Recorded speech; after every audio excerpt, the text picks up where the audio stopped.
Hello friends, welcome to our channel Aarambh classes. आज के इस वीडियो में हम लोग Bihar state TGT social science के प्रीवियस ईयर में जो भी क्वेश्चंस पूछे गए हैं उसको आपके साथ डिस्कस करेंगे। तो बिना देर किए चलिए आज का ये वीडियो शुरू करते हैं।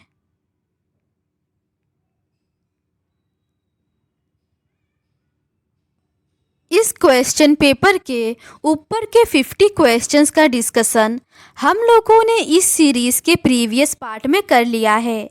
आज हम लोग उसके आगे के क्वेश्चंस का डिस्कशन करेंगे। क्वेश्चन नंबर 51 है, भारत का कौन सा राज्य सबसे अधिक मात्रा में दालों का उत्पादन करता है? इसका सही आंसर है ऑप्शन सी, मध्य प्रदेश। आर्थिक सर्वेक्षण 2024-25 के अनुसार कुल दालों का उत्पादन में अग्रणी 3 राज्य हैं, मध्य प्रदेश, महाराष्ट्र और राजस्थान, जबकि अरहर के उत्पादन में अग्रणी राज्य है कर्नाटक, उसके बाद महाराष्ट्र और उसके बाद उत्तर प्रदेश। अगला प्रश्न है, निम्नलिखित में से कौन सा कथन सही नहीं है? इसका सही आंसर है ऑप्शन बी, भारत विश्व में सब्जियों का सबसे बड़ा उत्पादक है। ये सही नहीं है क्योंकि विश्व में सब्जियों एवं फलों का सबसे बड़ा उत्पादक देश चीन है। अगला प्रश्न है, भारत में श्वेत क्रांति के पिता के रूप में किसे जाना जाता है? इसका सही आंसर है ऑप्शन बी, वर्गीस कुरियन। भारत में श्वेत क्रांति के पिता के रूप में वर्गीस कुरियन को जाना जाता है। श्वेत क्रांति की शुरुआत जुलाई 1970 में वर्गीस कुरियन के निर्देशन में ऑपरेशन फ्लड योजना के समयारंभ हुई। अगला प्रश्न है, कोई पदार्थ या वस्तु उसकी डैश के कारण संसाधन बन जाता है। इसका सही आंसर है ऑप्शन बी, उपयोगिता। कोई पदार्थ या वस्तु उसकी उपयोगिता के कारण संसाधन बन जाता है। अगला प्रश्न है, ताज़ा पानी मुख्य रूप से सतही अपवाह और भूजल से प्राप्त होता है, जिसे डैश के माध्यम से लगातार नवीनीकृत और रिचार्ज किया जा रहा है। इसका सही आंसर है ऑप्शन सी, हाइड्रोलॉजिकल चक्र। अगला प्रश्न है, मीठे पानी का लगभग 70% डैश ग्रीनलैंड और दुनिया के पर्वतीय क्षेत्रों में बर्फ की चादरों और ग्लेशियरों के रूप में होता है। इसका सही आंसर है ऑप्शन ए, अंटार्कटिका। मीठे पानी का लगभग 70% अंटार्कटिका, ग्रीनलैंड और दुनिया के पर्वतीय क्षेत्रों में बर्फ की चादरों और ग्लेशियरों के रूप में होता है। अगला प्रश्न है, विश्व में जलभृतों में डैश से थोड़ा कम मीठे पानी को भूजल के रूप में संग्रहित किया जाता है। इसका सही आंसर है ऑप्शन डी, 0.3। अगला प्रश्न है, छत वर्षा जल संचयन पुनर्भरण की एक तकनीक है। इसका सही आंसर है ऑप्शन ए, भूजल के। अगला प्रश्न है, निम्नलिखित में से कौन सा पानी की कमी का कारण नहीं है? इसका सही आंसर है ऑप्शन डी, इनमें से कोई नहीं। पानी की कमी का मुख्य कारण अत्यधिक दोहन, अत्यधिक उपयोग और बढ़ती जनसंख्या है। जल दुर्लभता, अत्यधिक और बढ़ती जनसंख्या और उसके परिणाम स्वरूप जल की बढ़ती मांग और उसके असमान वितरण का परिणाम हो सकता है। सिंचित कृषि में जल का सबसे ज़्यादा उपयोग होता है। अगला प्रश्न है, उत्तर पूर्वी भारत में जनजातीय क्षेत्रों के बड़े हिस्से को वनों की कटाई डैश द्वारा किया गया है। इसका सही आंसर है ऑप्शन ए, स्थानांतरण खेती। उत्तर पूर्वी भारत में जनजातीय क्षेत्रों के बड़े हिस्से को वन कटाई स्थानांतरण खेती द्वारा किया गया है। उत्तर पूर्वी राज्यों असम, मेघालय, मिजोरम और नागालैंड में इसे झूम कहा जाता है। मणिपुर में पामलू और छत्तीसगढ़ के बस्तर और अंडमान निकोबार द्वीप समूह में इसे दीपा कहा जाता है। अगला प्रश्न है, निम्नलिखित में से कौन सी मणिपुर की लुप्तप्राय प्रजाति है? इसका सही आंसर है ऑप्शन सी, संगाई। वे जातियां लुप्तप्राय मानी जाती है जो इनके रहने के आवासों में खोज करने पर अनुपस्थित पाई गई हैं। ये उपजातियां स्थानीय क्षेत्र, प्रदेश, देश, महाद्वीप या पूरी पृथ्वी से ही लुप्त हो गई हैं।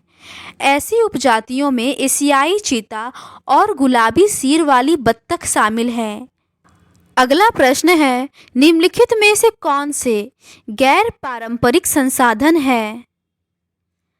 इसका सही आंसर है ऑप्शन डी, सभी। पारंपरिक संसाधन है पेट्रोलियम, कोयला, प्राकृतिक गैस, परमाणु ऊर्जा और जल विद्युत। गैर पारंपरिक संसाधन है सौर ऊर्जा, पवन ऊर्जा, जैव ऊर्जा, भूतापीय ऊर्जा, ज्वारीय ऊर्जा, हाइड्रोजन ऊर्जा और महासागरीय तापीय ऊर्जा। अगला प्रश्न है, जीवाश्म ईंधन क्या है? इसका सही आंसर है ऑप्शन सी, दबे हुए जीव द्वारा निर्मित। जीवाश्म ईंधन दबे हुए जीव द्वारा निर्मित होते हैं। इसके अंतर्गत कोयला, पेट्रोलियम आदि को सम्मिलित किया जाता है। अगला प्रश्न है, निम्नलिखित में से किस देश के पास पेट्रोलियम और प्राकृतिक गैस का विशाल भंडार नहीं है? इसका सही आंसर है ऑप्शन सी, चीन के पास। अगला प्रश्न है, हुगली औद्योगिक प्रदेश का केंद्र है। इसका सही आंसर है ऑप्शन डी, कोलकाता हावड़ा। हुगली औद्योगिक प्रदेश का केंद्र कोलकाता हावड़ा है। हुगली औद्योगिक प्रदेश हुगली नदी के किनारे बसा है। यह प्रदेश उत्तर में बांसबेरिया से दक्षिण में बिड़ला नगर तक फैला है। अगला प्रश्न है, किस पतन का नया नाम जवाहरलाल नेहरू पतन रखा गया है? इसका सही आंसर है ऑप्शन बी, मुंबई। मुंबई पतन का नया नाम जवाहरलाल नेहरू पतन रखा गया है। जवाहरलाल नेहरू को नहावा शेवा में मुंबई पतन के दबाव को कम करने के लिए एक अनुषंगी पतन के रूप में विकसित किया गया था। अगला प्रश्न है, निम्नलिखित में से कौन सा ऊनी वस्त्रों का केंद्र है? इसका सही आंसर है ऑप्शन डी, बीकानेर। बीकानेर ऊनी वस्त्रों का केंद्र है। ऊनी वस्त्र उद्योग के अन्य प्रमुख केंद्रों में जामनगर, बड़ोदरा, अहमदाबाद, पुष्कर, अजमेर, जयपुर, अलवर, भीलवाड़ा, सीकर, नागौर आदि हैं। अगला प्रश्न है, सूती धागे के विश्व व्यापार में भारत की बड़ी हिस्सेदारी है जो कुल व्यापार का डैश है।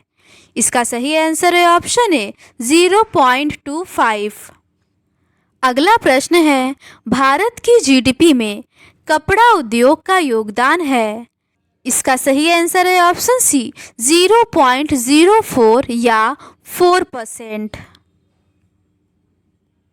अगला प्रश्न है, 2011 की जनगणना के अनुसार बिहार में प्रति वर्ग किलोमीटर जनसंख्या घनत्व है। इसका सही आंसर है ऑप्शन डी, 1106 व्यक्ति। अगला प्रश्न है, कहलगांव तापी विद्युत परियोजना किस जिले में अवस्थित है? इसका सही आंसर है ऑप्शन बी, भागलपुर में।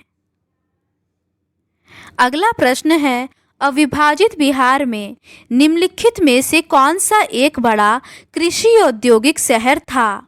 इसका सही आंसर है ऑप्शन बी, डालमिया नगर।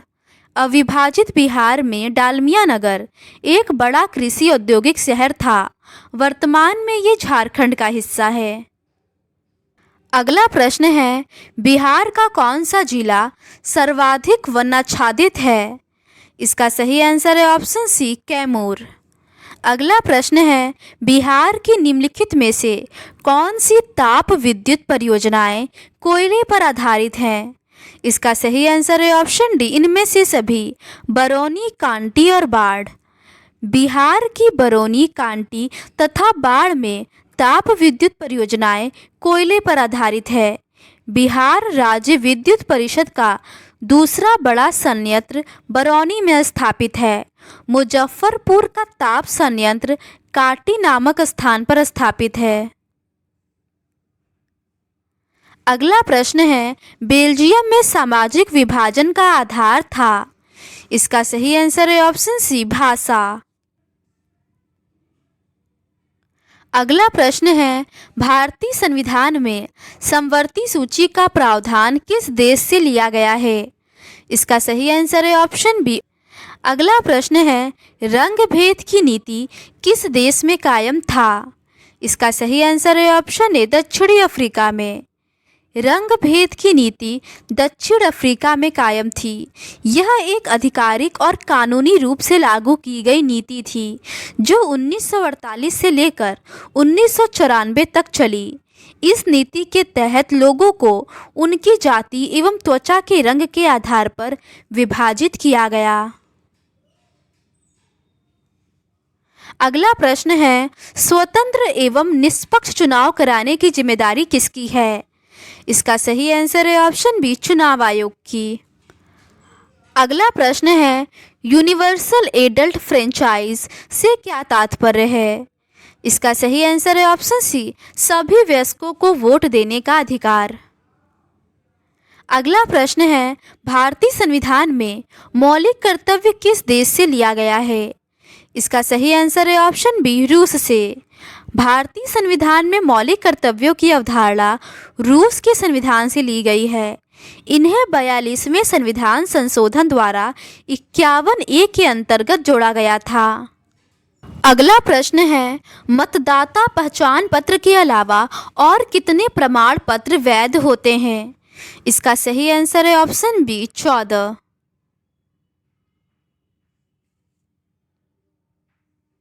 अगला प्रश्न है, संविधान का अनुच्छेद 78 किससे संबंधित है? इसका सही आंसर है ऑप्शन बी, सरकार के निर्णयों और नीतियों के बारे में राष्ट्रपति को सूचित करने के संबंध में प्रधानमंत्री का कर्तव्य। अगला प्रश्न है, निम्नलिखित में से कौन लोकतांत्रिक चुनाव की सबसे महत्वपूर्ण विशेषता है? इसका सही आंसर है ऑप्शन सी, स्वतंत्र एवं निष्पक्ष चुनाव। लोकतंत्र की बुनियादी पहचान यह है कि चुनाव स्वतंत्र और निष्पक्ष तरीके से हो। इससे यह सुनिश्चित होता है कि जनता की वास्तविक इच्छा ही सत्ता में परिलक्षित हो। अगला प्रश्न है, लोकसभा के लिए निर्वाचन क्षेत्र निम्न पर आधारित है। इसका सही आंसर है ऑप्शन ए, आबादी या जनसंख्या पर। अगला प्रश्न है, भारत में आपातकाल सर्वप्रथम लागू हुआ। इसका सही आंसर है ऑप्शन बी, 1962 में। भारत में आपातकाल सर्वप्रथम 26 अक्टूबर 1962 को लागू हुआ। यह आपातकाल चीन के साथ युद्ध के चलते लगाया गया था और इसे संविधान के अनुच्छेद 352 के तहत बाह्य आक्रमण के आधार पर घोषित किया गया। अगला प्रश्न है, लोकसभा में बहुमत दल का नेता कौन होता है? इसका सही आंसर है ऑप्शन बी, प्रधानमंत्री। लोकसभा में बहुमत दल का नेता प्रधानमंत्री होता है। अगला प्रश्न है, साधारण विधेयक को कानून बनाने के पहले कितने चरणों से होकर गुजरना होता है? इसका सही आंसर है ऑप्शन सी, 5 चरणों से। साधारण विधेयक को कानून बनाने से पहले 5 चरणों से गुजरना होता है। पहला है विधेयक की प्रस्तुति, द्वितीय पाठ में चर्चा और संशोधन है, इसके बाद है तृतीय पाठ, उसके बाद दूसरे सदन में पारित होना, उसके बाद राष्ट्रपति की स्वीकृति। अगला प्रश्न है, राष्ट्रपति द्वारा लोकसभा और राज्यसभा के लिए नामांकित सदस्यों की कुल संख्या है। इसका सही आंसर है ऑप्शन सी, 12। वर्तमान में राष्ट्रपति केवल राज्यसभा में 12 सदस्यों को नामांकित करते हैं। लोकसभा में नामांकन की व्यवस्था अब समाप्त हो चुकी है।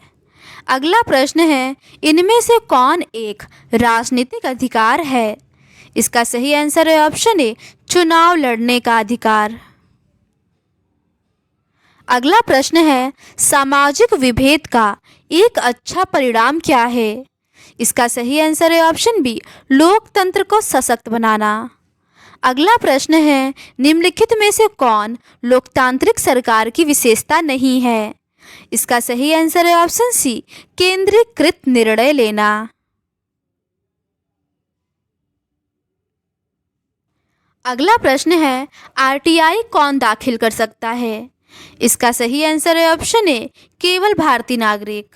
आरटीआई केवल भारतीय नागरिक ही दाखिल कर सकता है। अगला प्रश्न है, सत्ता साझाकरण के बारे में निम्नलिखित में से कौन सा कथन सत्य है? इसका सही आंसर है ऑप्शन डी, उपरोक्त सभी। सत्ता सरकार के विभिन्न अंगों के बीच साझा की जाती है। सत्ता को विभिन्न स्तरों पर सरकारों के बीच साझा किया जा सकता है। सत्ता को विभिन्न सामाजिक समूहों के बीच भी साझा किया जा सकता है। ये सभी कथन सत्य हैं। अगला प्रश्न है, डैश बेल्जियम के विभिन्न सामाजिक समूहों के बीच सत्ता की साझेदारी का एक अच्छा उदाहरण है। इसका सही आंसर है ऑप्शन ए, सामुदायिक सरकार। बेल्जियम में 3 सामुदायिक सरकारें हैं, डच भाषी, फ्रेंच भाषी और जर्मन भाषी। अगला प्रश्न है, राजनीतिक दलों का उदय सीधे तौर पर डैश के उद्भव से जुड़ा है। इसका सही आंसर है ऑप्शन सी, प्रतिनिधि लोकतंत्र। अगला प्रश्न है, भारत के चुनाव आयोग के अनुसार राष्ट्रीय पार्टी के रूप में मान्यता प्राप्त करने के लिए एक राजनीतिक दल का अस्तित्व में होना आवश्यक है। इसका सही आंसर है ऑप्शन सी, 4 राज्यों में।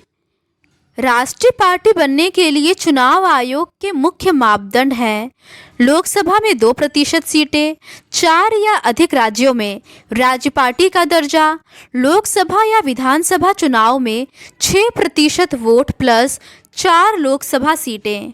अगला प्रश्न है, लोकतंत्र की सफलता की एक आवश्यक शर्त क्या है? इसका सही आंसर है ऑप्शन सी, लोकतंत्र में आस्था। अगला प्रश्न है, निम्नलिखित में से कौन सा एक लोकतंत्र में संघर्ष को हल करने का तरीका नहीं है? इसका सही आंसर है ऑप्शन डी, सशस्त्र क्रांति।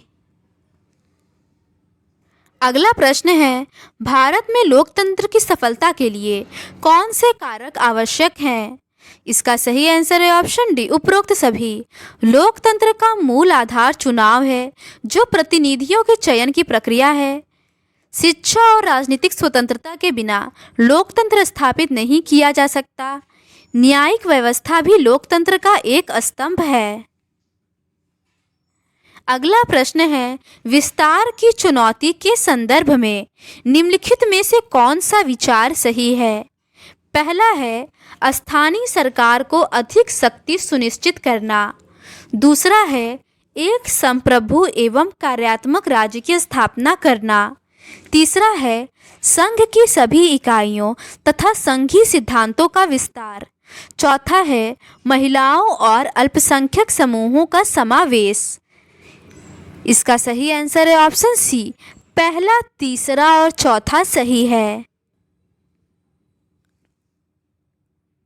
तो आज के इस वीडियो में बस इतना ही।